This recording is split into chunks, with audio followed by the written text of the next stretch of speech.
Hello दोस्तों, नमस्कार। मैं राकेश कुमार, बायोलॉजी लेक्चरर, स्वागत करता हूं आपका आपके पसंदीदा लोकप्रिय एजुकेशन चैनल आर के बायोलॉजी क्लासेज सीकर में। जैसा कि दोस्तों आप सभी को पता है कि फर्स्ट ग्रेड बायोलॉजी एग्ज़ाम की मोस्ट क्वेश्चन सीरीज़ अपन ने चला रखी है और आज का जो टॉपिक अपना वह है एमएससी लेवल में टॉपिक अपना इथोलॉजी यानी कि एनिमल बिहेवियर। उससे बनने वाले सारे इम्पोर्टेंट क्वेश्चन और मोस्ट जो फैक्ट्स होते हैं उनके ऊपर आज अपन चर्चा करने वाले हैं। तो देखिए वीडियो शुरू करते हैं। आज का क्वेश्चन नंबर फर्स्ट, मुक्ता किसका स्त्राव होता है? मुक्ता किसका स्त्राव होता है? तो देखिए यहाँ पर मुक्ता की अगर अपन बात करते हैं तो एक है नेक्रस स्तर, एक होता है प्रिज्मेटिक स्तर, एक होता है मेंटल स्तर और एक होता है ए और बी, दोनों यहाँ पर दे रखे हैं।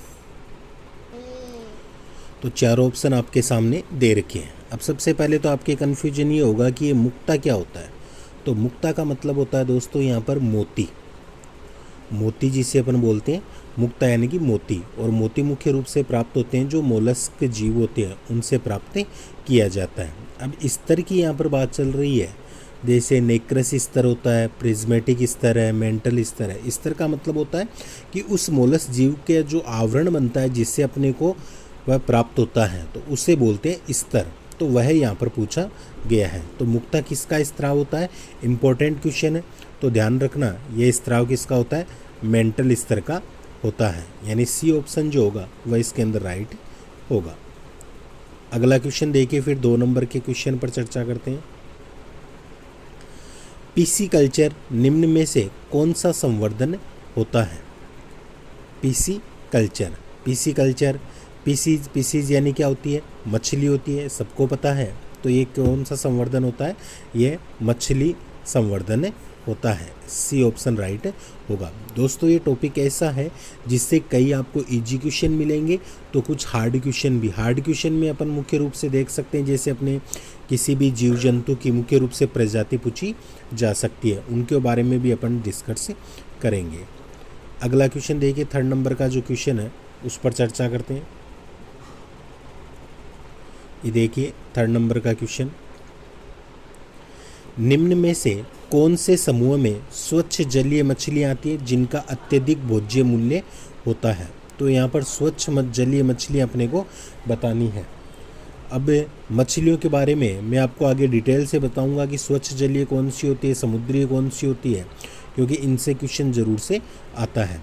तो देखिए मुख्य रूप से अपन मानते हैं कि रोहू, कतला, क्लेरियस और मिस्टस, ये सारी क्या है? एक प्रकार की स्वच्छ जलीय मछली के अंतर्गत आती है। तो अपना ए ऑप्शन जो होगा वह इसके अंदर क्या होगा? राइट होगा। अगला देखिए 4 नंबर का अपना क्वेश्चन, मुर्गी पालन में निम्न में से कौन सा समूह आता है? मुर्गी पालन के समूह की अपन बात कर रहे हैं। तो देखिए मुर्गी पालन में क्या क्या अपन काम में लेते हैं? मुर्गी वगैरह पाले जाते हैं, मुर्गी मुर्गा जो भी है, बतख वगैरह पाले जाते हैं, टर्की उसे पालते हैं और साथ में कबूतर, इन्हें पाला जाता है। तो ये देखिए डी ऑप्शन अपने दे रखा है, मुर्गा, बतख, टर्की और कबूतर। तो ये डी ऑप्शन जो होगा वह अपना राइट होगा। इसके बाद में आगे देखिए अपने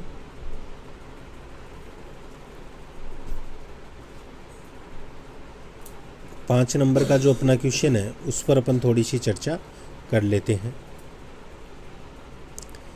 ये देखिए दोस्तों 5 नंबर का क्वेश्चन, प्राचीन समय से पशुओं का उपयोग हो रहा है।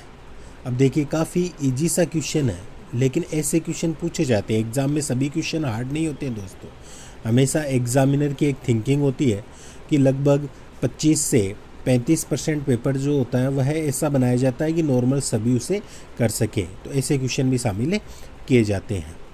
तो देखिए दुग्ध उत्पादन में, कुओं से पानी निकालने में, बायोगैस उत्पादन में और उपरोक्त सभी में। तो पशुओं का उपयोग क्या होता है? दुग्ध उत्पादन में भी होता है, कुओं से पानी निकालने में भी अपन मानते हैं, बायोगैस उत्पादन में भी होता है। तो डी ऑप्शन जो होगा ना वह इसके अंदर क्या होगा? राइट होगा। फिर अगला 6 नंबर का क्वेश्चन देखिए, गाय या भैंस अपने संपूर्ण प्रजनन काल में कितने बछड़े उत्पन्न करती है? तो ऑप्शन 8 से 10, 15 से 20, 12 से 16 और 5 से 7। ये अपने यहाँ पर 4 ऑप्शन दिए हुए हैं, तो अपने को बताना है यहाँ पर कि सही आंसर कौन सा होगा। तो इसमें सही आंसर अपने को बताना है, 4 ऑप्शन अपने दे रखे हैं। बिल्कुल सही 8 से 10 बछड़े। दोस्तों आप कमेंट करके ज़रूर बताइए कीजिए, ताकि पता चल सके कि आपकी तैयारी कैसी है। बहुत ही जल्द अपन लाइव क्लास भी शुरू करने वाले हैं, जिससे आपके जो आंसर है वह वीडियो के साथ साथ मेरे पास पहुंच सके। अब मैं क्या करूंगा, बीच बीच में कुछ 1-2 क्वेश्चनों के आंसर आपको मैं नहीं बताऊंगा, आप वो कमेंट्स में मेरे को ज़रूर बताना। तो आगे देखिए, अब 7 नंबर का जो क्वेश्चन अपना, उस पर चर्चा करते हैं। जेबू पशु है। अब जेबू पशु है तो ये देखिए, जल भैंस, भारतीय भैंस, गाय या भेड़। अब जेबू क्या है, यहाँ एक नस्ल है। ये क्या है कि नस्ल है। अब पूछा ये गया है कि ये नस्ल किसकी है, तो ये अपने को यहाँ पर बताना है। तो जेबू जो होती है वह क्या है, गाय की नस्ल होती है। तो सी ऑप्शन जो होगा वह इसके अंदर क्या होगा, राइट होगा। अगला देखिए 8 नंबर का जो क्वेश्चन है। मादा भैंस में मुख्यतः ऊष्मा का संकेत प्रदर्शित होता है, तो वह प्रातःकाल में, दोपहर में, सायंकाल में या रात्रि में। तो यह जो प्रदर्शित होता है ये कब होता है, मुख्य रूप से ये पर मानते हैं रात्रि के समय प्रदर्शित होता है। यानी जो इसके अंदर डी ऑप्शन है वह राइट होगा, रात्रि में। अगला क्वेश्चन देखिए फिर अपने 9 नंबर का जो क्वेश्चन है उसकी चर्चा करते हैं। गाय व भैंसों में ऊष्मा काल की अवधि कितनी होती है?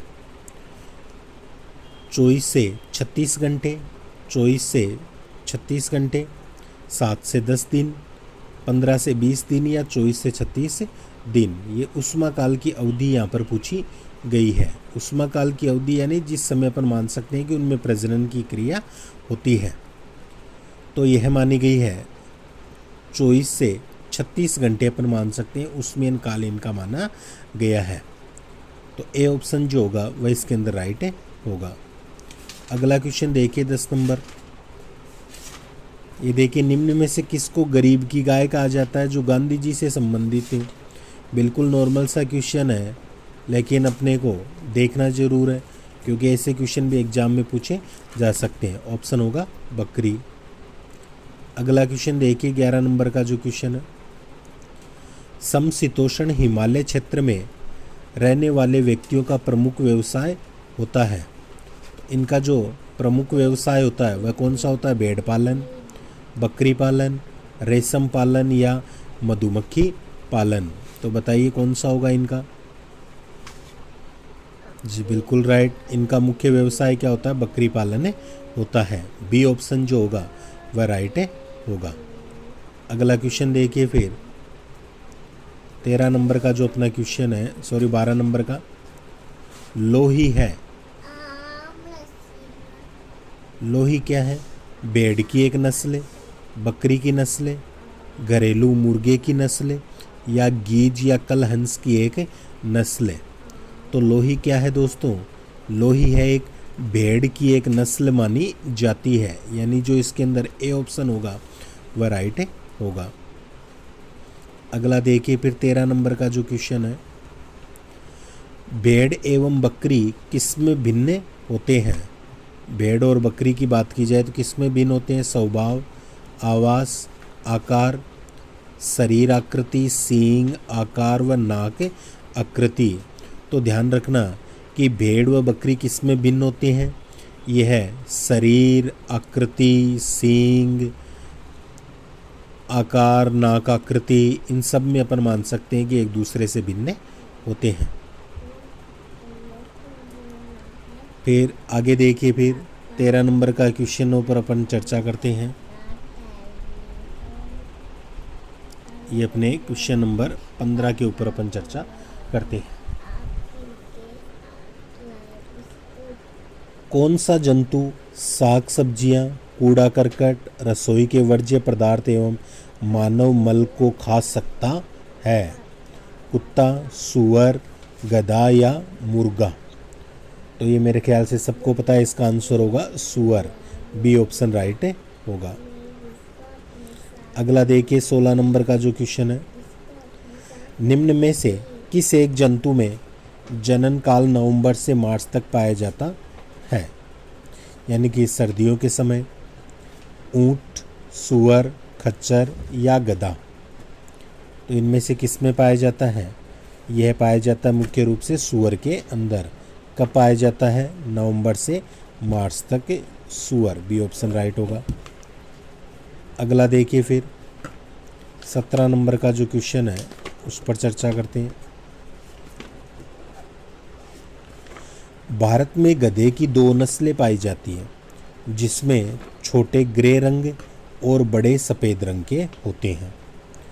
बड़े सफ़ेद रंग वालों को जंगली गधा कहते हैं, जो कि भारत में कहाँ पाए जाते हैं? देखिए क्या शानदार क्वेश्चन पूछा है। क्वेश्चन में अगले ने यह भी बताया है कि गधे की 2 नस्ल पाई जाती है, एक तो छोटा ग्रे रंग का होता है और बड़े सफ़ेद रंग के होते हैं। बड़े सफ़ेद रंग वाले जो होते हैं ना, उन्हें अपन क्या कहते हैं? जंगली गधे के नाम से जानते हैं। लेकिन पूछा ये कि भारत में ये पाए कहाँ जाते हैं? तो अब अपने को ऑप्शन देखिए, राजस्थान, बिहार, असम और कच्छ का रण। ये यहाँ पर अपने को 4 ऑप्शन दे रखे हैं, तो ध्यान रखना ये कहाँ पर पाए जाते हैं? कच्छ का रण जो क्षेत्र है वहाँ पर ये पाए जाते हैं। डी ऑप्शन जो होगा वो अपना इसके अंदर राइट होगा। अगला देखिए फिर 18 नंबर का जो अपना क्वेश्चन है उसकी अपन चर्चा करते हैं। 18 नंबर का जो क्वेश्चन है, भारतीय गधे की कितनी किस्में होती है? तो भारतीय गधे की कितनी किस्में होती है? ऑप्शन 1, 2, अनेक या कोई भारतीय किस्में नहीं होती है। तो इसका जो सही आंसर होगा वह कौन सा होगा? अपने बताइए, भारतीय गधे की कितनी किस्में होती है? तो वो होती है 2, जैसा कि अभी पहले क्वेश्चन भी पूछा गया था, उसमें बताया भी गया था। अगला क्वेश्चन देखिए फिर 19 नंबर का जो अपना क्वेश्चन है उस पर चर्चा करते हैं। पहाड़ी प्रदेशों में भारतीय आर्मी द्वारा कौन से जंतु का उपयोग किया जाता है? कौन से जंतु का अपन मानते हैं कि इसमें मुख्य रूप से उपयोग किया जाता है? घोड़ा, खच्चर, गधा या ऊंट? नॉर्मल सा क्वेश्चन है और सबको इसका आंसर आता होगा।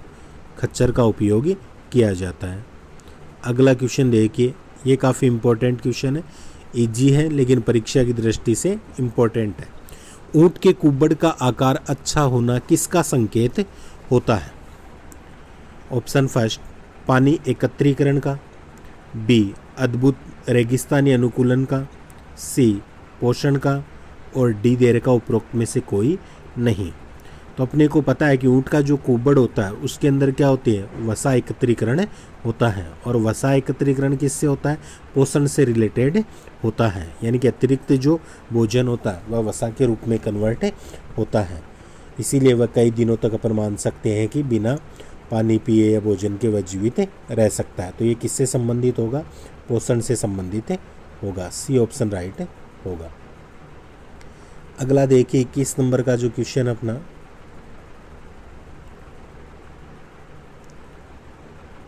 भारतीय ऊंट की विशेषता होती है 3 कुब्बड़, 2 कुब्बड़, 1 कुब्बड़ या कुब्बड़ की विभिन्न संख्या या अलग अलग संख्या होती है। तो देखिए भारतीय जो ऊंट होते हैं ना, उनमें कुब्बड़ कितनी पाई जाती है? केवल 1 ही कुब्बड़ पाई जाती है, ये याद रखना अपने को। अगला क्वेश्चन देखिए 22 नंबर, ऊंटों में जनन होता है ग्रीष्मकाल, शीतकाल, रात्रि या बरसात में? तो कब होता है? ऊंटों में जो जनन की प्रक्रिया होती है ना दोस्तों, वह कब होती है? शीत ऋतु में होती है। बी ऑप्शन राइट होगा। बी ऑप्शन इसके अंदर राइट होगा। इसके बाद में देखिए 23 नंबर का जो क्वेश्चन है उस पर अपन चर्चा करते हैं। ये रहा अपना 23 नंबर का क्वेश्चन। निम्न में से किसको रेगिस्तान का जहाज कहा जाता है? तो नॉर्मल सा सबको पता है किसे कहा जाता है, ऊंट को कहा जाता है। बी ऑप्शन राइट होगा। 24 नंबर, स्थल का सबसे बड़ा जंतु कौन सा है? ऊंट, राइनो, पाइथन या हाथी? तो स्थल का जो सबसे बड़ा जंतु होता है वह कौन सा है? हाथी होता है। बी ऑप्शन राइट होगा।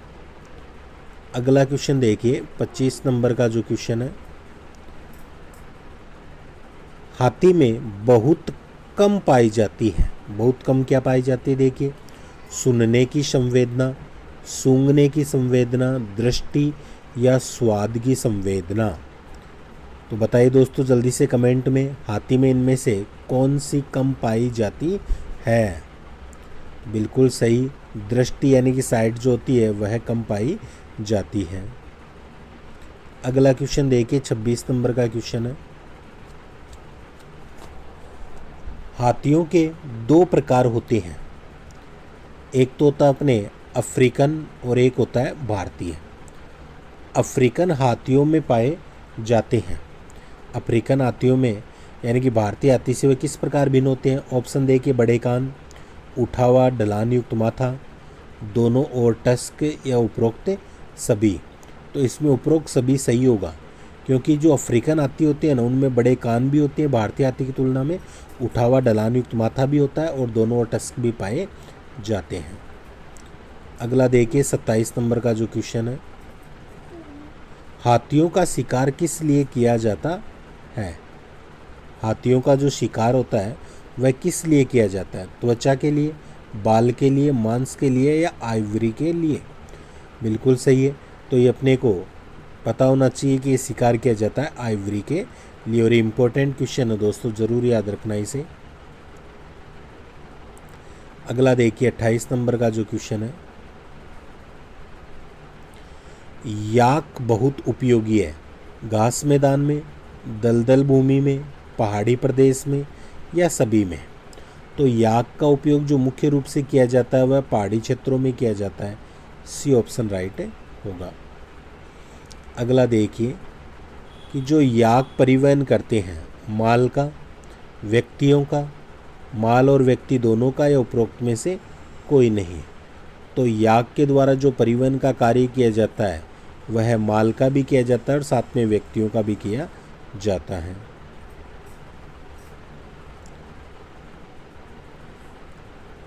तीस नंबर क्वेश्चन, याक पाया जाता है। याक कहाँ पाया जाता है? तिब्बत, लद्दाख, लाहौल या स्पीति, गढ़वाल, सिक्किम या उपरोक्त सभी? तो जो याक पाया जाता है दोस्तों वह तिब्बत में भी होता है, लद्दाख, लाहौल में भी होता है, गढ़वाल यानी उपरोक्त सभी जगह यह पाया जाता है। अगला क्वेश्चन देखिए, याक से प्राप्त होता है मांस, चमड़ा, ऊन या सभी? तो याक से मुख्य रूप से क्या प्राप्त होते हैं? मांस भी प्राप्त होता है, ऊन भी होता है और चमड़ा भी, यानी उपरोक्त सभी राइट होगा। डी ऑप्शन राइट होगा। अगला देखिए फिर 32 नंबर का जो अपना क्वेश्चन है, सुपर ओव्यूलेशन एवं एम्ब्रियो ट्रांसप्लांटेशन किसकी उन्नतीकरण के लिए उपयोगी होते हैं? तो सुपर ओव्यूलेशन एवं एम्ब्रियो ट्रांसप्लांटेशन की जब भी बात आती है तो ध्यान रखिए कि उन्नतीकरण के लिए उपयोगी यहाँ पर पूछा गया है। एक तो दे रखा है मानव जाति, एक दे रखा है पशुधन, एक दे रखा है मुर्गी पालन और एक दे रखा है पौधे। 4 ऑप्शन यहाँ पर दे रखे हैं। तो चलिए दोस्तों, ये क्वेश्चन का आंसर मैं आपके ऊपर छोड़ता हूँ। आप लोग कमेंट करके मेरे को जल्दी से इसका आंसर बताइए। आप लोग कमेंट ज़रूर कीजिए, फिर मैं इसका आंसर आपको कमेंट्स में बताऊंगा। मैंने कहा था आपको 1-2 क्वेश्चन में वीडियो से आपको ऐसे ज़रूर से पूछूंगा, तो इसका आंसर आप लोग मेरे को बताइए। अगला देखिए फिर,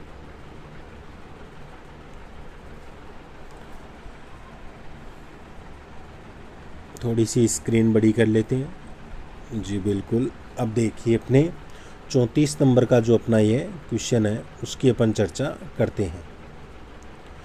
लामास एवं एल्पाकास क्या है, यानी कि ये नस्ल है, तो यह है यहाँ पर अपने से पूछिए कौन से जीव की नस्ल होती है। तो ध्यान रखिए लामास और एल्पाकास है ना दोस्तों, ये ऊँट की नस्ल होती है, ये अपने को ज़रूर याद रखना है। 35 नंबर देखिए, चयनित ब्रीडिंग संतति परीक्षण एवं उन्नतीकरण किसमें किया जाता है, गाय, भैंस, भेड़ या वार्षिक भोज्य पसले। तो ये किस में किया जाता है, गाय में किया जाता है, ए ऑप्शन राइट होगा। अगला देखिए फिर 37 नंबर का जो अपना क्वेश्चन है, डीप फ्रीजिंग द्वारा इस भ्रूण को परिरक्षित करना संभव है, यानी डीप फ्रीजिंग के द्वारा भ्रूण को परिरक्षित करते हैं। तो उसमें दिन पूछा कि कितने दिन पुराने भ्रूण कर सकते हैं, 1 दिन पुराना, 2 दिन पुराना, 3 दिन पुराना या 1 सप्ताह पुराना। तो इस क्रिया के द्वारा लगभग 1 सप्ताह पुराना भ्रूण को परिरक्षित करना संभव होता है, डी ऑप्शन राइट होगा। अगला देखिए 37 नंबर का क्वेश्चन, जीव विज्ञान की शाखा जिसमें चयनित जातियों द्वारा मानव जाति को सुधारने की विधि का अध्ययन किया जाता है, क्या कहलाती है, यूथेनिकस, यूजेनिकस, यूफेनिक्स या ओबेस्टेट्रिक्स। तो ये क्या कहलाती है दोस्तों, ये कहलाती है यूजेनिक्स कहलाती है, बी ऑप्शन राइट होगा। अगला देखिए 38 नंबर क्वेश्चन, और ये काफ़ी इम्पोर्टेंट क्वेश्चन है, ज़रूर याद रखना है। ट्रांसजेनिक जंतु वे होते हैं जिनमें पाया जाता है, ऑप्शन देखिए, उसकी कुछ कोशिकाओं में बाहरी डीएनए होता है, सेकंड ऑप्शन, उसकी सभी कोशिकाओं में बाहरी डीएनए होता है, थर्ड ऑप्शन, उसकी कुछ कोशिकाओं में बाहरी डीएनए एवं आरएनए होता है, उसकी सभी कोशिकाओं में बाहरी डीएनए और आरएनए होता है। तो अब एक बात यहाँ पर सोचने वाली है दोस्तों, अगर आपने ट्रांसजेनिक जंतु के बारे में पढ़ रखा है तो इतना तो पता है कि ट्रांसजेनिक जंतु में डीएनए पाया जाता है, बाहरी डीएनए की उपस्थिति होती है। तो जो साथ में आरएनए वाले ऑप्शन है उनको तो पहले ही अपने को कट कर देना चाहिए। अब बच्चे 2 ऑप्शन, एक कह रहा है कि उसकी कुछ कोशिकाओं में बाहरी डीएनए होता है, एक कहता है सभी कोशिकाओं में होता है। तो जब डीएनए होगा तो सभी कोशिकाओं में ही होगा भाई, कुछ में क्यों होगा। तो अपने को यहाँ पर जो सही आंसर होगा वह कौन सा हो जाएगा अपने, कि जो अपना बी ऑप्शन है ना वही इसके अंदर क्या हो जाएगा, उसकी सभी कोशिकाओं में बाहरी डीएनए पाया जाता है, ये अपने को इसके अंदर सही करना है। अगला देखिए 39 नंबर का क्वेश्चन है, सेरीकल्चर सर्वप्रथम कहाँ किया गया था, जापान, चीन, भारत या कोरिया। तो सेरीकल्चर सर्वप्रथम कहाँ किया गया था, तो ये किया गया था मुख्य रूप से अपन देखें तो चीन के अंदर अपन मानते हैं। तो जो बी ऑप्शन होगा वह राइट होगा, चीन। अगला देखिए 40 नंबर का जो क्वेश्चन है, सहतूत, मूंगा, ओक एवं टसर सभी चारों जातियाँ किस एक देश में पाई जाती है, चीन, भारत, जापान या कोरिया। तो ये अपने भारत में अपने को देखने को मिलती है। 41 नंबर का अपना क्वेश्चन देखिए फिर, रेशम में कौन सी प्रोटीन होती है। अब ये क्वेश्चन अगर आपने मेरे चैनल को सब्सक्राइब कर रखा है ना दोस्तों, तो आपको पता है कि सुबह लगभग 8 बजे मैं डेली अपने जो कम्युनिटी है चैनल की उसमें क्वेश्चन डालता हूँ, और आज का क्वेश्चन उसमें यही डाला हुआ है। और ये क्वेश्चन सारे इम्पोर्टेंट क्वेश्चन है, आप देख सकते हो मेरे चैनल की कम्युनिटी में जाकर कि डेली मैं फर्स्ट ग्रेड बायोलॉजी संबंधित क्वेश्चन डाल रहा हूँ वहाँ पर। और आज यही क्वेश्चन मेरा वहाँ पर डाला हुआ है कि रेशम में कौन सी प्रोटीन पाई जाती है, फाइब्रोइन, सेरिसिन, कैसिन और ए व सी दोनों। अब देखिए कि यहाँ पर कई दोस्त ऐसे हैं, कहना तो नहीं चाहिए लेकिन उसके अंदर कई कैसिन भी ऑप्शन बता रहे हैं। तो भाई अगर अपन ने अच्छी तरह से बायोलॉजी पढ़ी है तो अपने को पता है कैसीन तो दुग्ध प्रोटीन होती है, वो उसमें कैसे पाई जाएगी भाई। फिर बची है फाइब्रोइन और सेरिसिन, तो ध्यान रखना है कि दोनों उसके अंदर प्रेजेंट होती है, फाइब्रोइन भी होती है और सेरिसिन भी, यानी कि ए व सी दोनों इसके अंदर राइट होगा। आगे देखिए फिर एपीकल्चर किसे कहते हैं। ये देखिए एपीकल्चर से संबंधित यहाँ पर पूछा गया है कि एपीकल्चर क्या है। जलीय जंतुओं का संवर्धन, लाख कीट का संवर्धन, मधुमक्खी पालन और प्रोन पालन। तो जो एपीकल्चर होता है ना, वह क्या होता है, वह होता है मधुमक्खी पालन को अपन क्या कहते हैं, एपीकल्चर के नाम से जानते हैं। अगला देखिए फिर एपिस किस जंतु का वैज्ञानिक नाम होता है। एपिस का अपन पूरा नाम देखें तो इसे क्या बोलते हैं, एपिस इंडिका के नाम से जानते हैं, एपिस इंडिका। और एपिस इंडिका क्या है दोस्तों, मधुमक्खी का नाम होता है, भारतीय मधुमक्खी। तो एक मछली, लाख कीट, प्रोन या मधुमक्खी, तो एपिस इंडिका क्या है कि मधुमक्खी है। सी ऑप्शन राइट होगा। अगला देखिए फिर अपने अगली स्लाइड खोलते हैं अपन।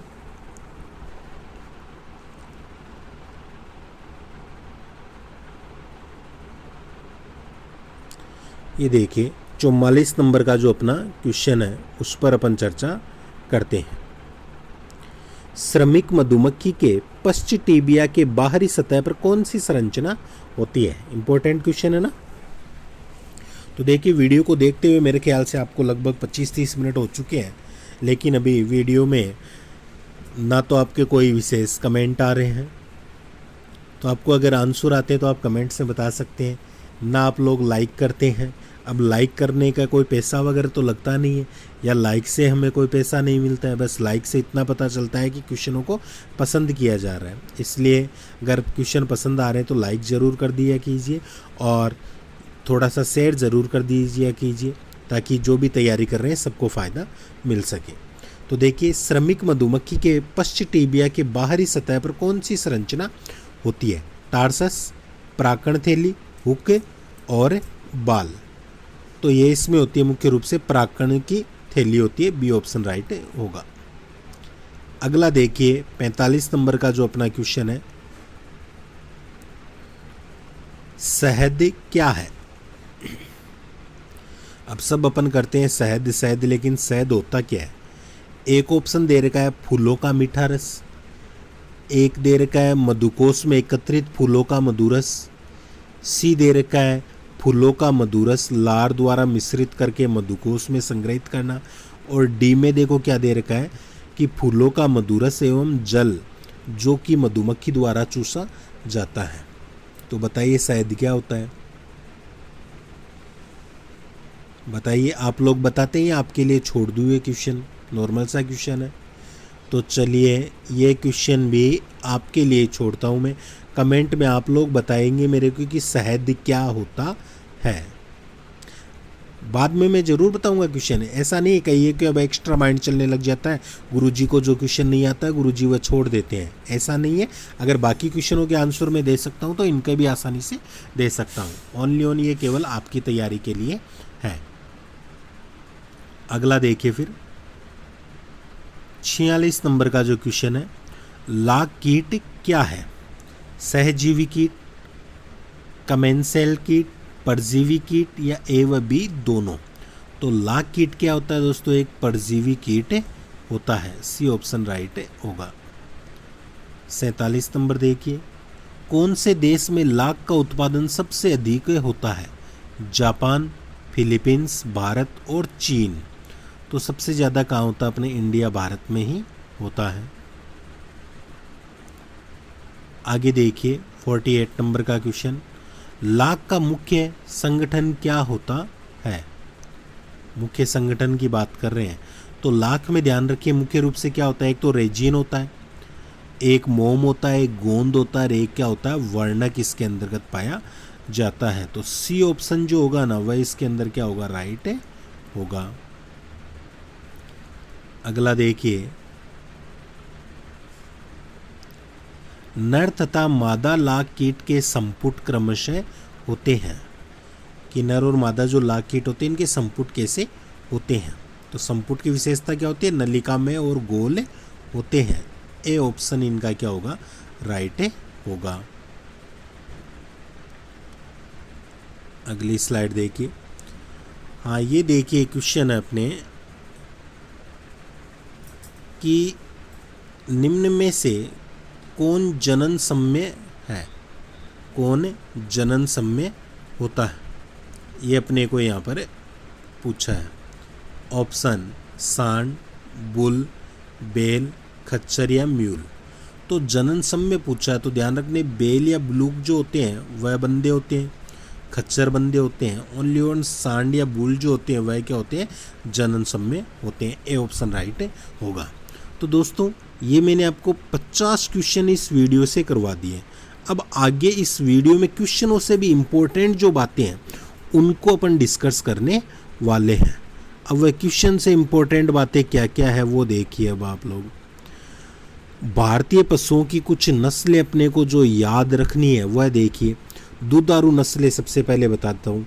जैसे गिर है तो गिर की जो पशु वितरण कहाँ पर पाया जाता है, गिर नस्ल पाई जाती है गुजरात और राजस्थान में।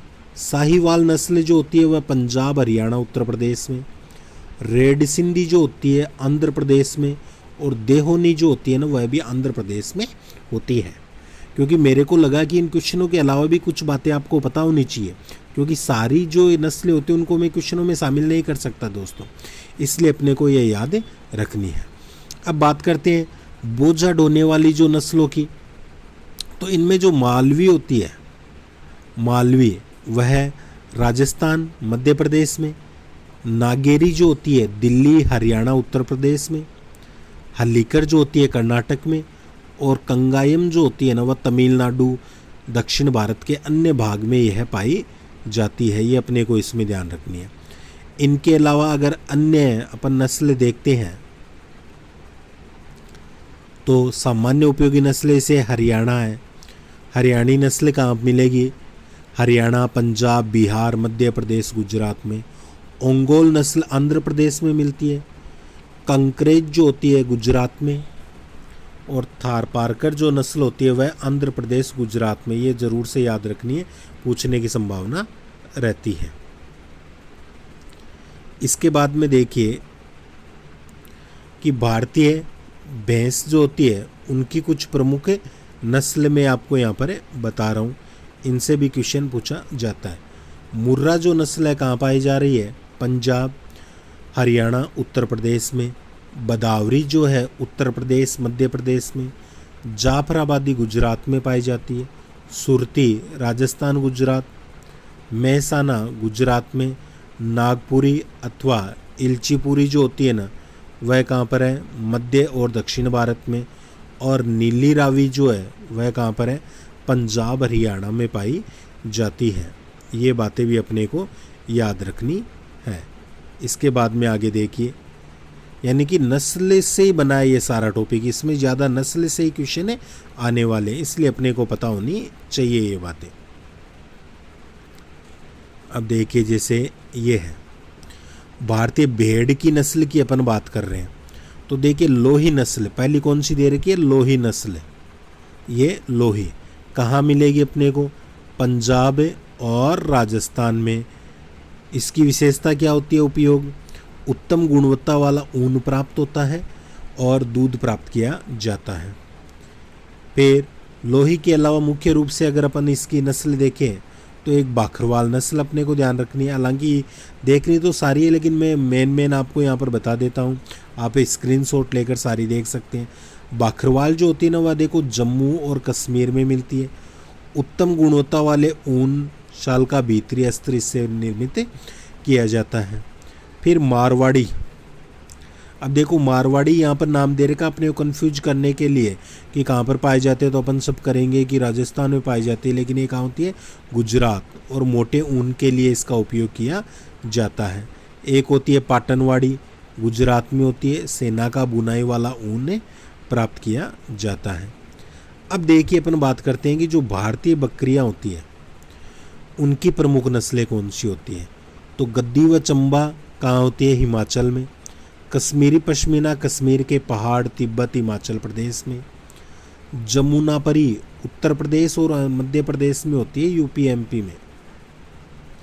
बिट्टल पंजाब में, मारवाड़ी राजस्थान में, बराड़ी महाराष्ट्र में, मालाबाड़ी केरल में और बंगाल, बिहार, उड़ीसा में ये पाई जाती है। ये अपने को याद रखनी है। इसके बाद में देखिए सूअर की नस्लों की अपन बातें करते हैं कि सूअर की जो प्रमुख नस्ल होती है वह अपने को कहाँ देखने को मिलती है। अब देसी जो सूअर होते हैं उनकी उत्तर प्रदेश, बिहार, पंजाब और मध्य प्रदेश। गोरी देसी सूअर मणिपुर, असम, मेघालय, अरुणाचल प्रदेश में। विदेशी सूअर की बात की जाए, बर्कशायर जो होते हैं यूके, बड़ी सफ़ेद यॉर्कशायर यूके, लैंड्रेस स्विट्जरलैंड और डेनमार्क में देखने को मिलते हैं। आगे अपने दे रखा है भारतीय घोड़ों की प्रमुख नस्लें। तो एक काठियावाड़ी जो है ये इम्पोर्टेंट है, ध्यान रखना। काठियावाड़ी राजस्थान था गुजरात में है, मारवाड़ी राजस्थान में, भूटिया पंजाब और भूटान में, मणिपुरी जो है उत्तर पूर्वी पर्वत, स्पीति हिमाचल प्रदेश, जशंकारी लद्दाख में पाई जाती है। ये सारी अपने को एक बार देखनी ज़रूर है। अब कुछ बातें जो इम्पोर्टेंट इनसे बनती है, जैसे ऊँट दो प्रकार के पाए जाते हैं, ये अपने को ध्यान रखना है। एक तो होता है अरेबियन ऊँट जिसे कैमेलियस ड्रोमीडेरियस के नाम से जानते हैं। एक होता है टर्किश या बैक्टीरियन ऊँट जिसे कैमेलियस बैक्टीरियनस के नाम से जानते हैं। अब जो अरेबियन ऊँट होता है ना, इसमें क्या होता है, एक तो कुब्बड़ होती है, छोटे बाल होते हैं। भारत व उत्तरी अफ्रीका में पाया जाता है, इसे जंगली रूप नहीं होते हैं। जबकि जो टर्किश ऊँट होता है ना, दो कुब्बड़ वाले होते हैं, लंबे बाल होते हैं, मध्य एशिया के गोबी मरुस्थल पर पाए जाते हैं। ये क्वेश्चन काफ़ी इंपॉर्टेंट है। टर्की जो बैक्टीरियन ऊँट होते हैं वहाँ कहाँ पाए जाते हैं, मध्य एशिया में, कहाँ पर, गोबी मरुस्थल में पाए जाते हैं। इसका जंगली रूप भी पाए जाते हैं। तो इसलिए मेरे को जो इम्पोर्टेंट बातें लगी कि स्टूडेंट्स को ये बतानी चाहिए, वो मैं आपके साथ में शेयर कर रहा हूँ। आशा करता हूँ पसंद आ रहा होगा। अब आगे देखिए कि भारतीय हाथी और अफ्रीकन हाथी की तुलना से संबंधित क्वेश्चन कई बार आता है, जैसे कि अपने वीडियो में भी एक क्वेश्चन शामिल किया गया था। तो देखिए भारतीय हाथी क्या होते हैं, इनकी शारीरिक लक्षण की अगर अपन बात करते हैं तो छोटे कान होते हैं, उच्च ढला हुआ माथा होता है जिसमें कपाल पर दो स्पष्ट उभार, धड़ के शीर्ष पर एक उभार के पीछे से उत्तल टस केवल नर में हमेशा नहीं होते। ये डलाऊ माथे पर दो बड़े उत्तल कान पाए जाते हैं, ये अपने को याद रखना। वयस्कता भारतीय हाथी में वयस्कता 25 वर्ष पर और अफ्रीकन में 25 वर्ष। भारतीय हाथी में जो वयस्कावस्था में जो वजन होता है वह 3000 किलो होता है, जबकि अफ्रीकन हाथी में 6000 किलो तक यह वजन होता है। भौगोलिक वितरण की बात की जाए तो भारतीय हाथी Ceylon, Bharat, Burma, Thailand, Vietnam, Laos, Malaysia, Indonesia में, और अफ्रीकन हाथी पूर्व, केंद्रीय एवं पश्चिमी अफ्रीका में मिलते हैं। उपयोग देखिए भारतीय हाथी का उपयोग जंगली क्षेत्रों में टिम्बर को लंबी दूरी तक ले जाने में, और अफ्रीकन हाथी जो होते हैं जेरी के छोटे क्षेत्र में बहुत ही सीमित दूरी तक टिम्बर के परिवहन के लिए काम में लिए जाते हैं। अब देखिए एक क्वेश्चन यहाँ पर ये मेरे को लगा कि रेशम का संगठन है ना, कई बार पूछ सकते हैं। तो इसमें जो प्रोटीन बताई थी मैंने आपको, तो उससे संबंधित क्वेश्चन भी पूछ सकते हैं। अब रेशम लार्वा की रेशम ग्रंथियों का स्त्राव उत्पाद होता है। रेशम होता है ना, लार्वा की जो रेशम ग्रंथियों का स्त्राव उत्पाद होता है, रेशम प्रोटीन का बना होता है। इसका जो भीतरी भाग होता है वह फाइब्रोइन प्रोटीन का होता है, जिसमें C30, H46, N10 और O12 इसका संगठन होता है का, और जो बाहरी आवरण होता है ना वह किसका, सेरिसिन प्रोटीन का होता है, जिसमें C30, H40, N10, O12 होता है का बना होता है। रेशम के धागे में ये चीज़ याद रखने की, रेशम के धागे में 75 से 80% तो फाइब्रोइन और 20 से 25% क्या होती है, सेरिनीन होती है। तो इसको घुमा कर ऐसा भी पूछ सकते हैं कि रेशम के धागे में कौन सी प्रोटीन ज़्यादा मात्रा में होती है, तो वह अपने को ध्यान रखनी है, वह कौन सी होती है, फाइब्रोइन होती है। और ये भी पूछ सकते हैं कि भीतरी भाग कौन सी प्रोटीन से निर्मित, तो फाइब्रोइन से होता है। बाहरी जो होता है वह किससे होता है, सेरिसिन से होता है, और इसकी प्रतिशत मात्रा 20 से 25% तक होती है। ये भी अपने को याद रखना है। अब इसके पश्चात देखिए शहद का रासायनिक संगठन, कि शहद में 80 प्रकार के विभिन्न मानव उपयोगी पदार्थ पाए जाते हैं। अब इसमें देखिए सबसे ज़्यादा तो क्या होता है, लेविलोज होता है 38% तक होता है, फिर डेक्सट्रोज होता है 21% तक, माल्टोज और अन्य शर्करा 8%, एंजाइम वर्णक 2.21%, राख भी 1.0%, जल होता है 17.20% तक जल पाया जाता है। अब मुख्य बातें याद रखने वाली ये है, देखो दोस्तों नीचे जो बातें दे रखी है। विटामिन्स कौन से पाए जा रहे हैं, A, B, B2, B3, B6, C और E और K। क्वेश्चन आ जाता है कि इनमें से कौन सा विटामिन शहद में नहीं पाया जाता है, तो अपने को ध्यान रखना है ए पाया जाता है, बी में B, B2, B3, B6, C है, E है और K भी होगा। खनिज की बात की जाए तो यहाँ पर देखिए कैल्शियम भी है, अन्य सोडियम भी है, पोटेशियम, मैग्नीशियम भी है, फेरस भी है, फास्फोरस भी है और सल्फर इत्यादि उपस्थित इसमें पाए जाते हैं। आगे देखिए फिर अपने लाख के संगठन का भी अपने को पता होना चाहिए। जो लाख जो प्राप्त होता है कीट से, जिसमें एक बड़ी मात्रा में रेजिन के साथ साथ शर्करा, पानी व अन्य क्षारीय पदार्थ भी होते हैं। इनमें प्रतिशत देखिए सबसे ज़्यादा लाख में क्या होता है, रेजिन पाया जाता है 68 से 90%, डाई की मात्रा 2 से 10%, मोम 6%, एल्ब्यूमिनक पदार्थ जो होते हैं 5 से 10%, खनिज पदार्थ 3 से 7% और पानी सबसे कम 3% होता है। तो क्वेश्चन पूछे जा सकते हैं कि लाख में सबसे ज़्यादा मात्रा में क्या होता है, तो वह होता है रेजिन होता है। लगभग अपन मान सकते हैं कि 70 से 90% या जैसे 68 से 90% यहाँ पर बता रखा है। आगे देखिए फिर संवर्धित मछलियों के वर्गीकरण की अपन बातें करते हैं। तो मछलियों का अपने को पता होना चाहिए। तो स्वच्छ जल की मछलियाँ कौन कौन सी होती है, तो जैसे यहाँ पर कतला यह मछली जो होती है वह स्वच्छ जल की मछली होती है। सामान्य नाम कतला होता है, वैज्ञानिक नाम इसका कतला होता है। यह संपूर्ण भारत में सामान्य कृष्णा व गोदावरी नदियों में मिलती है। दूसरी है लेबियो रोहिता, जिसका सामान्य नाम तो रोहू होता है लेकिन वैज्ञानिक नाम लेबियो रोहिता है। यह कहाँ मिलती है, उत्तरी पूर्वी व दक्षिणी भारत में मिलती है। थर्ड कलाबसु होती है, वैज्ञानिक नाम लेबियो कलाबसु होता है, उत्तरी व दक्षिणी भारत में मिलती है। और 4 है मिग्रल, वैज्ञानिक नाम सिरहिनस मिग्राला है, उत्तरी व दक्षिणी भारत में यह मिलती है। आगे देखिए फिर इसके अलावा और भी कुछ मछलियों की अपन बात करते हैं जो कहाँ पर पाई जाती है। अब देखिए यहाँ पर कि यह जो दे रखी है मिस्टस सिंगाला, इसका सामान्य नाम सिंगाला होता है, संपूर्ण भारत में मिलती है। हिटेरोन्यूट्रस फेसिलेरिस सिंधी है, सामान्य नाम संपूर्ण भारत में। वेलेगो अट्टू मोली है, सामान्य नाम उत्तरी पूर्वी और दक्षिणी भारत में मिलती है। कलेरियस बेट्राकस वैज्ञानिक नाम है, स्वच्छ जलीय शार्क मगर इसका सामान्य नाम होता है और संपूर्ण भारत में ये पाई जाती है।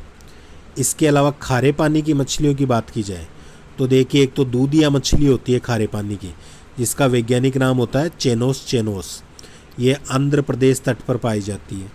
दूसरी है दी ग्रे म्यूलेट, वैज्ञानिक नाम मुगालिसिफेलस होता है, पूर्वी तट पर पाई जाती है। और पेर्च का वैज्ञानिक नाम लेटर्स कैलकोरिफर होता है, पूर्वी तट पर यह पाई जाती है। ये अपने को याद रखनी है। इसके बाद में आगे देखिए समुद्री मछलियाँ। अब समुद्री मछलियाँ देखिए तेलीय सार्डिन, सामान्य नाम क्या है तेलीय सार्डिन, और इसका वैज्ञानिक नाम क्या है सार्डिनेला लॉन्जिसेप्स। अब देखिए ये तो अपने विशेषकर कहाँ पाई जाती है, ये कम पूछते हैं।